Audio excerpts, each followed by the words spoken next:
नमस्कार विद्यार्थी मित्रांनो, मी दामोदर चव्हाण मुक्त विद्यापीठ सूचनापत्र चॅनलमध्ये आपलं स्वागत आहे। विद्यार्थी मित्रांनो, द्वितीय वर्षाचा तुमचा अभ्यास सुरू झालेला आहे। MER 210चा तुमचा पेपर चांगलाच गेला असेल याची खात्री आहे। तुमच्या द्वितीय वर्षाच्या शिक्षण प्रवासाला मुक्त विद्यापीठ सूचनापत्र चॅनलमार्फत हार्दिक शुभेच्छा।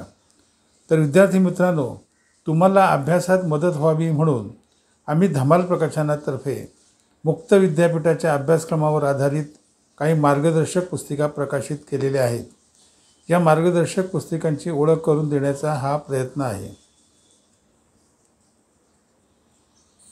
तर विद्यार्थी मित्रांनो, आज आपण MER 211 म्हणजेच स्वातंत्र्योत्तर वाङ्मय प्रवाह या विषयाच्या मार्गदर्शकाची ओळख करून घेणार आहोत। या विषयाची एकंदर 3 पुस्तके आहेत। पुस्तक पहिले नवसाहित्य आणि नवसाहित्योत्तर साहित्य, पुस्तक दुसरे ग्रामीण दलित व स्त्रीवादी साहित्य आणि पुस्तक तिसरे स्वातंत्र्योत्तर काळातील निवडक वाङ्मय।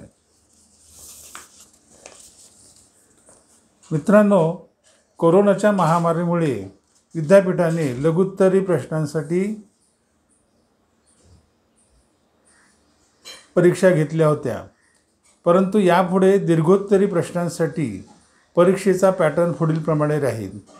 80 गुणांची अंतिम परीक्षा आणि 20 गुणांची गृहपाठाची म्हणजेच होम असाइनमेंटची परीक्षा घेण्यात येईल। प्रश्नांची उत्तरे प्रत्येकी 75 ते 100 शब्दांमध्ये लिहायची आहेत आणि म्हणूनच आम्ही मार्गदर्शकामध्ये मे 2002 पासून अंतिम परीक्षांमध्ये सातत्याने विचारल्या गेलेल्या प्रश्नांची आणि संभाव्य प्रश्नांची उत्तरे देण्याचा प्रयत्न केलेला आहे। मित्रांनो, त्याचप्रमाणे पुस्तकातील प्रत्येक घटकाच्या सुरुवातीस काही उद्दिष्टे देण्यात आलेली असतात। या उद्दिष्टांच्या मध्ये संपूर्ण घटकाचा आशय सामावलेला असतो। या उद्दिष्टांमुळे विषयाची चांगली ओळख होते, घटकातील मुद्दे लक्षात येतात आणि महत्त्वाचं म्हणजे या उद्दिष्टांच्या आधारावरच गृहपाठ आणि अंतिम परीक्षांमध्ये विचारले गेलेले प्रश्न सामावलेले असतात। तर आता आपण पुस्तकाचा घटकवार अभ्यास करूया। मित्रांनो, हा विषय 2 भागात विभागला आहे। पहिल्या भागाच्या व्हिडिओमध्ये पुस्तक पहिले आणि दुसऱ्या व्हिडिओमध्ये पुस्तक दुसरे आणि तिसरे चा अभ्यास करणार आहोत। तर ह्या व्हिडिओमध्ये आपण नवसाहित्य आणि साहित्योत्तर साहित्य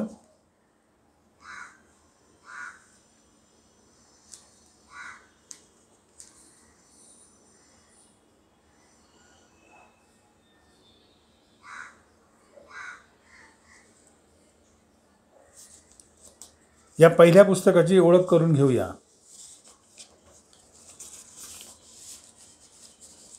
पुस्तक पहिल्या घटकाचं नाव आहे नवसाहित्य आणि नवसाहित्योत्तर साहित्य पूर्वपीठिका। या घटकामध्ये 1945 ते 1960 आणि 1960 ते 1985 ह्या कालखंडातील साहित्याचा परिचय करून देण्यात आला आहे। अभ्यासासाठी पुढील उद्दिष्टे देण्यात आली आहेत। 1. ह्या 2 कालखंडाचे असे विभाजन का करण्यात आले ते सांगण्यात येणे। 2. ह्या 2 कालखंडातील साहित्याला समकालीन साहित्य का म्हटलेले आहे ते स्पष्ट करता येणे। 3. समकालीन संज्ञेप्रमाणेच इतर संज्ञांचाही खुलासा करता येणे। 4था आणि शेवटचं उद्दिष्ट आहे 1945 पूर्वीच्या कालखंडाचे स्वरूप सांगता येणे। या उद्दिष्टाच्या आधारे समकालीन म्हणजे काय,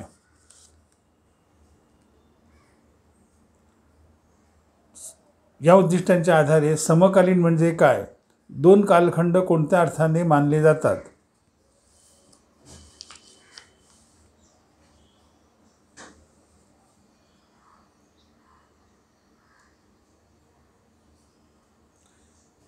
हा प्रश्न मे 2016च्या अंतिम परीक्षेमध्ये विचारण्यात आला होता। त्याचप्रमाणे 1945 पासून पुढच्या काळातल्या साहित्याला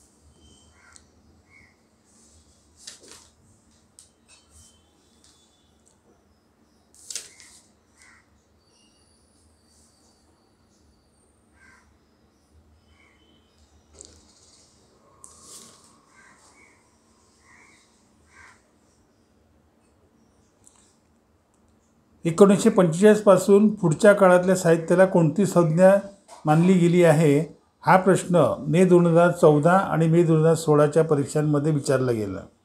अशाच प्रकारे उद्दिष्टांवर आधारित महत्त्वाचे प्रश्न मार्गदर्शकामध्ये समाविष्ट केलेले आहेत. इथे घटक पहिला संपला. आता घटक दुसरा पाहू. घटक दुसऱ्याचं नाव आहे नवसाहित्याची भूमिका, प्रेरणा व प्रवृत्ती. या घटकामध्ये आपण 1945 ते 1960 या कालखंडातील साहित्यविषयक भूमिका, साहित्यातील प्रवृत्ती आणि प्रश्नांचा विचार करणार आहोत. अभ्यासासाठी पुढील उद्दिष्टे देण्यात आली आहेत. 1. 1945 ते 1960 ह्या काळातील साहित्याच्या प्रेरणा कोणत्या ते सांगता येणे. 2. ह्या काळातील साहित्यासमोरील प्रश्न स्पष्ट करता येणे. आणि शेवटचं तिसरं उद्दिष्ट आहे ह्या काळातील साहित्यातून कोणत्या प्रवृत्तींना स्थान मिळाले ते सांगता येणे. या उद्दिष्टांच्या आधारे 1945 ते 1960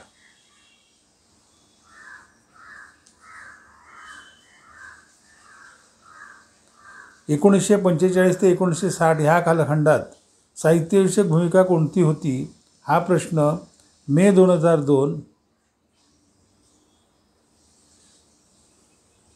मे 2007, मे 2008, मे 2009, मे 2012, मे 2013, मे 2015 आणि मे 2016च्या अंतिम परीक्षांमध्ये विचारण्यात आला होता.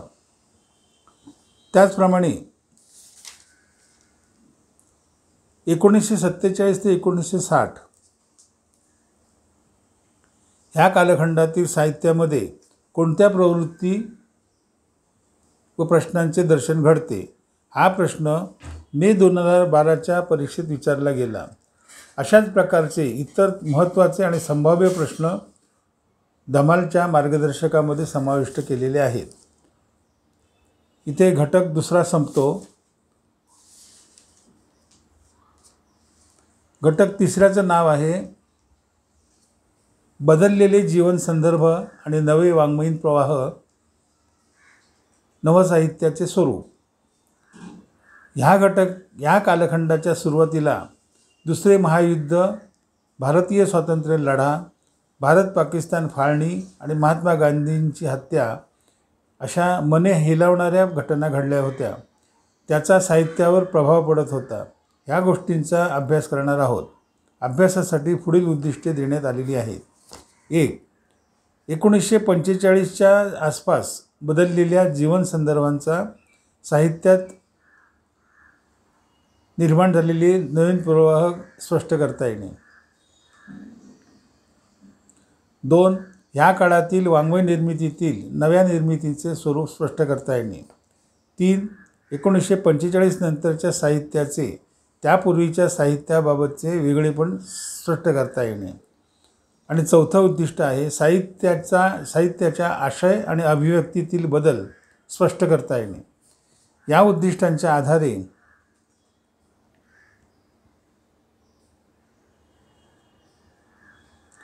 1945च्या आसपास जीवन संदर्भ व साहित्य प्रेरणा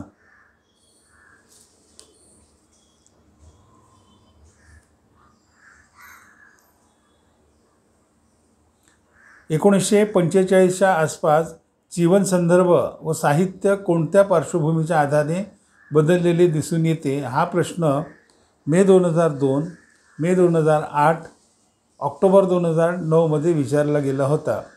त्याचप्रमाणे 1945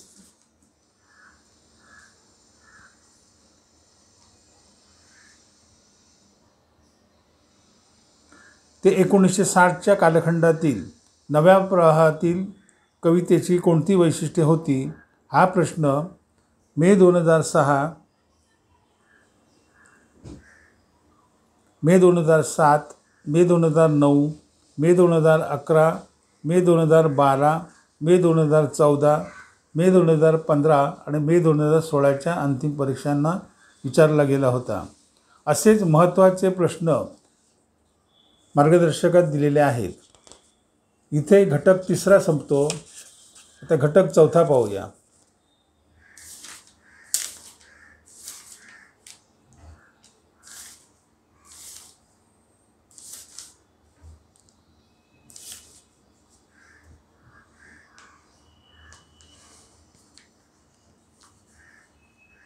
घटक चौथ्याचं नाव आहे नवसाहित्योत्तर साहित्य प्रेरणा व प्रवृत्ती.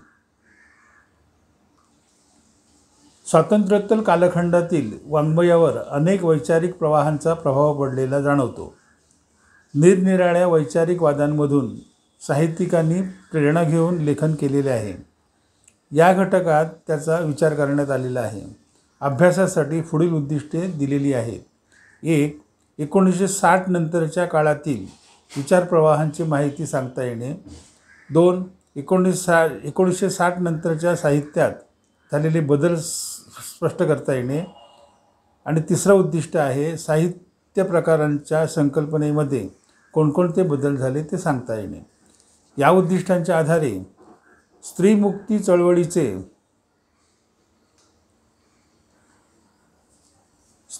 चळवळीचे स्वरूप स्पष्ट करा. हा प्रश्न मे 2007, ऑक्टोबर 2009, मे 2010 आणि मे 2014 मधील परीक्षांना विचारला गेला होता. तसेच अस्तित्ववादी तत्त्वज्ञानाचा प्रभाव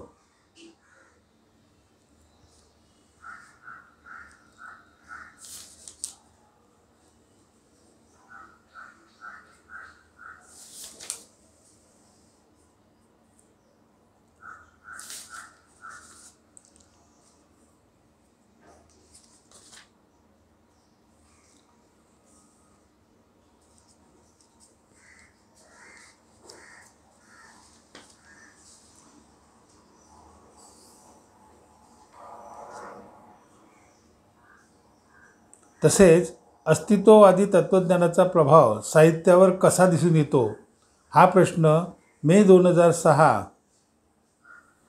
च्या अंतिम परीक्षेत विचारला गेला होता. असेच इतर उद्दिष्टांवर आधारलेले महत्त्वाचे आणि संभाव्य प्रश्न मार्गदर्शकात देण्यात आलेले आहेत. घटक चौथा संपतो. पुढे घटक पाचवा आहे.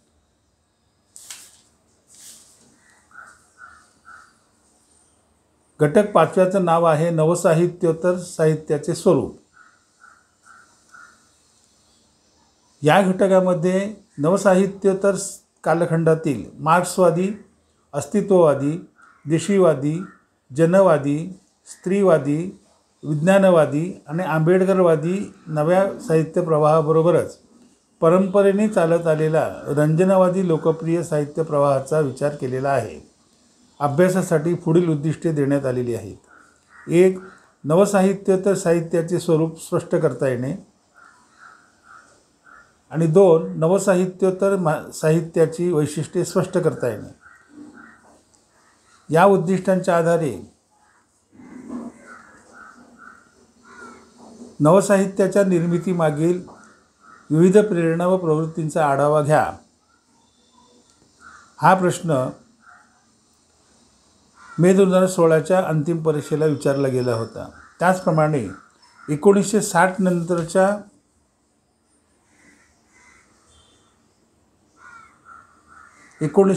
नंतरच्या कादंबऱ्यांमध्ये विविध स्तरांतील जीवन कसे मूर्त झाले आहे हा प्रश्न ऑक्टोबर 2007 आणि मे 2012च्या परीक्षांमध्ये विचारण्यात आला होता. असेच अनेक उद्दिष्टांवर आधारित महत्त्वाचे आणि संभाव्य प्रश्न मार्गदर्शकात दिलेले आहेत. इथे आपला पहिल्या घटकाचा अभ्यास संपलेला आहे. तसेच व्हिडिओचा पहिला भागही संपला आहे. पुढे व्हिडिओचा दुसरा भाग सुरू होईल.